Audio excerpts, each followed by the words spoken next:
Hello friends, it's Gigi, back not quite as late as last time with the final review of the Bad Religion Season 2 Decades docu-series. So let's get right into it. I want to start with some of the corrections from my last review. I had incorrectly stated that the only song that they played from No Substance was Raise Your Voice, which was not true. They also played Utopia, Hear It, and of course the aforementioned Raise Your Voice. So there were a total of 3 songs from No Substance that they played, as opposed to just the one that I had mentioned. And I had thought it was just the one because I previously wasn't as familiar with the No Substance record, mainly because so many people say how much it sucks. So I just never bothered to listen to it because everybody said how much it sucked. And then upon listening to it, I realized it's actually not nearly as bad as its reputation would suggest. So with that note, don't always listen to everything that necessarily the majority of people say. You know, that's the problem, is if people don't like something, they're that much more likely to tell, 5 of their friends about this shitty band they saw, or this crap movie, or this awful song. But people, if they hear a song or an album or a band, whatever they really like, they might tell one other person about it. Like I had no idea what the majority of No Substance sounded like because everybody already told me not to listen to it. So, just in short, form your own opinion. Anyway, I still think the 90s show is my favorite, but going into it, the 2000s show, I'll get into it, but I think out of all of the 8 episodes so far, the 2000s show was my least favorite. They opened with Kyoto Now from Process of Belief, which I like that song, so it was off to a good start. Then they played Requiem for Dissent, and then right into Murder, which is a great song. I really dig that. And then they did the live debut of A Street Kid Named Desire. Street Kid Named Desire is the only song that represents the new America in this season 2 of the Decades docu-series, which kind of bummed me out because I don't love that album, kind of like No Substance, but I am familiar with it. Some of the B-sides on there I would have liked to heard. I really thought we were going to get to hear the Fast Life live in this season, but we didn't get that, so a little bit disappointed, but whatever. They played Materialist, which Jay said he never thought would see the light of day. Didn't say why, but that was cool to hear. I really like that song. They played God's Love off of Empire. I noticed there's a lot of material from New Maps of Hell in this episode. Like the majority of the set is comprised of songs from New Maps of Hell. Now I like that record, so it didn't really bother me, but I did feel like maybe there's a little bit too much New Maps and not enough of the other albums from that decade. But okay. Some good points, some of the good stuff that I like from New Maps. They played Before You Die, Germs of Perfection, which is a fantastic song, and even Graffin says he loves that song. They played Submission Complete, which was fantastic to hear some really fucking killer double bass work from Jamie Miller in that. If there's any Jamie Miller naysayers left, I don't think there will be if they check out these Decades performances, because he really shows that he can go toe-to-toe with Brooks. Really powerful, really precise drummer. A song that I was really glad we got to hear, that I was hoping we would hear in this second season, was Broken from The Process of Belief. I really like that song. It's a little bit different from some of the other stuff that they do, but I really, really dig that song, so I was really happy to hear it. Played the song Empire. I dig it. An Atheist Piece, which is another great song. I gush about these things. Obviously, if you're watching this, you know that I'm gonna give it a mostly positive review, but this one, there were some things I didn't like about it. Even though I said, how much I like New Maps of Hell, I feel like there was too much. It wasn't diverse enough. So it fell a little flat for me, even though, some of the other songs that I mentioned that I really like and, they played really well. I think I may have mentioned in the last review but Jamie Miller actually mixed these decades performances. He's, did the sound mixing on it, which even Brian Baker said is why it sounds good. I think he did a great job. They played Honest Goodbye, which was cool to hear. I don't think they really play that much, but I don't really like that song. I feel like it sounds like Weezer, and not in a good way, so that was very meh for me. Strong ending, though, for, while it was overall kind of a disappointing episode, all things considered. They ended strong with a really nice piano version of Chronophobia into a halftime version of Fields of Mars, which Mr. Brett comments on. Says it's kind of like a 70s Mott the Hoople feel, and I agree with that. But it was really great. It was a really solid ending to an otherwise lackluster addition to the Decades docu-series. The 2000s one, it was, okay, but not great. The rest of these episodes have been just fantastic, and this one was just okay. I'd give it like a 7 out of 10. So, not bad, not great. Kind of like pizza. Even when it's bad, it's still pretty good.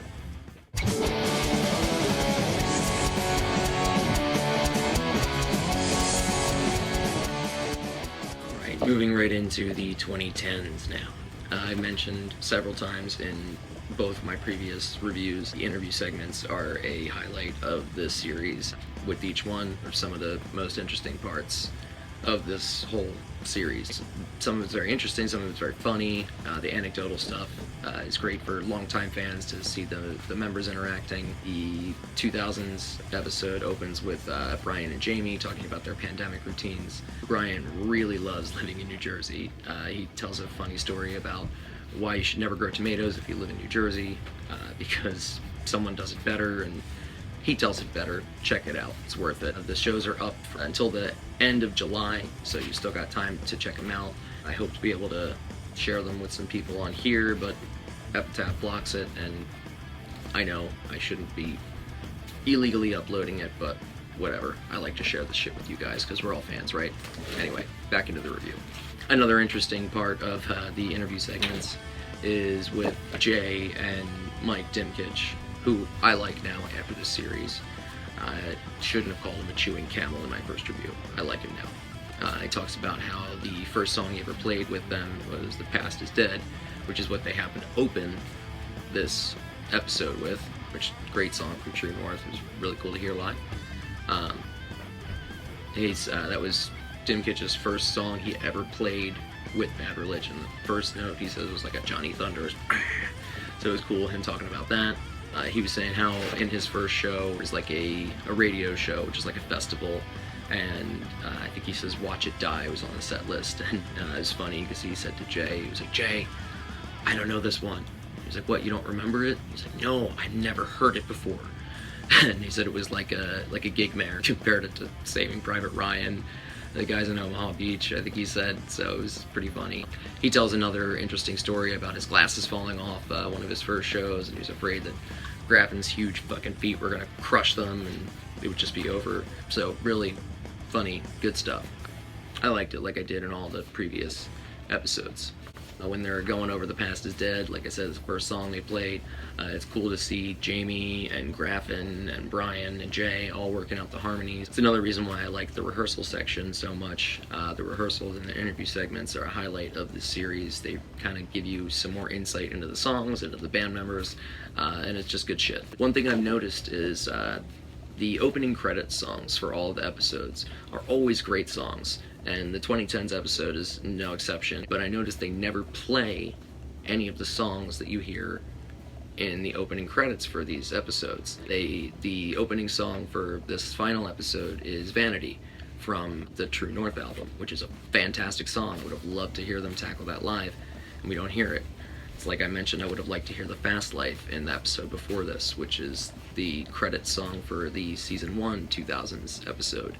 Just there's some really great tunes, that we hear opening episodes, and it would be awesome to hear them live, but we don't get that. So, kind of wish we got that. A little bummed about that. Something I thought was kind of funny was Jay, bass guitar, and Mike and Brian, guitar players, all wearing white pants in this episode. Not that it matters what they're wearing, but I thought that was funny. Jamie's wearing a Skiba clothing, as in Matt Skiba from Alkaline Trio, the All Good, or It's All Good t-shirt with the pentagrams. Thought that was cool. He was repping Skiba's clothing line. They're going on tour with Alkaline Trio this fall. Got tickets to the show at the Met in Philly on November 7th, which the Met, whatever. But if you're going to be at that show, come hang out with me. Maybe buy me a soda, because I don't drink because I'm lame. But yeah, back into the review. They played some songs from the new album that we haven't heard yet. They played the song Age of Unreason, title track off the new record. That was great. They played Nothing to Dismay, which was really fantastic. The way they do the no security part between, you know, the backing vocals was great. Just really enjoyed this. I think in both season 1 and 2, the 90s and the 2010s episodes are the best out of both seasons. They play Hello Cruel World, which I didn't really love that song before. There's some rehearsal footage where Graffin's talking about how they build tension with it. I enjoyed the song more after some of the context that the rehearsal footage provided. It was cool to hear them play songs like Big Black Dog off of the newer record. They also played In Their Hearts Is Right, which a lot of stuff from True North in this episode, which didn't really bother me because I fucking love that record. But yeah, a lot of True North stuff. It was a nice surprise they played The Profane Rights of Man. That's a cool single that we got in 2018. That was really cool to hear them tackle that live. They have an interesting interview segment with their front of house guy Ronnie, who also produced the album No Substance, which I didn't know beforehand. I probably should have known that, being the rabid superfan that I am, but whatever. There's also a really great segment where they interview Dave Gibney, their lighting director, and I believe he's an associate producer for the Decade series. They ask him, what does Bad Religion mean to you? He gives a really great explanation. You know, he's been listening to punk rock his whole life, and, you know, he didn't really need help expressing anger, which, you know, Black Flag did very well. And he didn't need any help getting fucked up or, you know, being stupid, which the Circle Jerks represented for him. But he said that Bad Religion put into words a lot of feelings that he had that he didn't know how to express himself, and that resonated with me personally, and I think probably would resonate with a lot of other people, you know, as far as what this band means to us, and why there's so many, like I said, rabid super fans like me. So I thought it was really cool to have somebody really explain, you know, why people like me, and probably you if you're watching this, why we love this band so much. So that was cool. Gavin from Senses Fail, apparently Bad Religion's guitar tech, has been for the past 10 or 11 years. He plays some slide guitar in a couple of these episodes, including this one. That was really cool. He tells an interesting story talking about his other band. He's also in a band called GFY. Guess what that stands for. So that was cool. I didn't know that. I'm a casual Senses Fail fan, and I had no idea that he had been working for Bad Religion for the past decade. So, interesting side note. So there wasn't much from Descent of Man, which I know not everybody does. I like it, so I would have liked to hear a little bit more. They played the song Won't Somebody.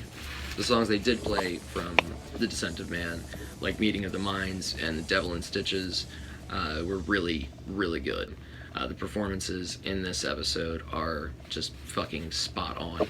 Everybody is locked in. They sound really tight. I'm really excited for November because Bad Religion and Alkaline Trio are my 2 all-time favorite bands. So I'm super fucking pumped for this tour. Another great song from True North that they played was The Department of False Hope. Really happy that we heard that. I believe it was the live debut of What Tomorrow Brings from the new record. Fucking, I was stoked on that. And then they end the set with Cyanide, which I believe is off of The Descent of Man. I kind of wish they would have ended with a different song. I don't love that song, you know, especially, it's kind of the opposite of what I thought of the last episode. It was an overall kind of lackluster episode that had a strong ending. This was a really strong episode that had a kind of lackluster ending, but it was still a really, really great performance, really solid finale to a series that I've thoroughly enjoyed. This episode was comprised mainly of songs from True North. I think is one of their best records, so that wasn't really a problem for me. While I would love to see them do a season 3, I doubt that it's going to happen, especially with them touring again. But if they were going to do a season 3, What are some songs that you would like to hear in that? What are some songs that you wish they would have played? What are some topics you wish that I covered in some of these reviews? What did you guys think? Let me know in the comments. I've got some more covers coming up. I've got some other reviews. I've got a lot of cool shit that I'm working on. Sorry I've been MIA for the past month or so, but it took a little longer to put this together. You know, these 10, 15 minute videos. You know, I try to put at least a little bit of work into them so they're not just bullshit for 15 minutes. So it takes some time. Hopefully you guys enjoy it. I'll see some of you at the show in November, and we'll see what the future holds for both us, for Bad Religion, and for the rest of the world. So thanks so much for watching, and if you like any of the background music that you hear, I'll put some links in the description for that. And that's it. Thanks so much for watching. Peace. Something I should tell you, boy. May not have much time.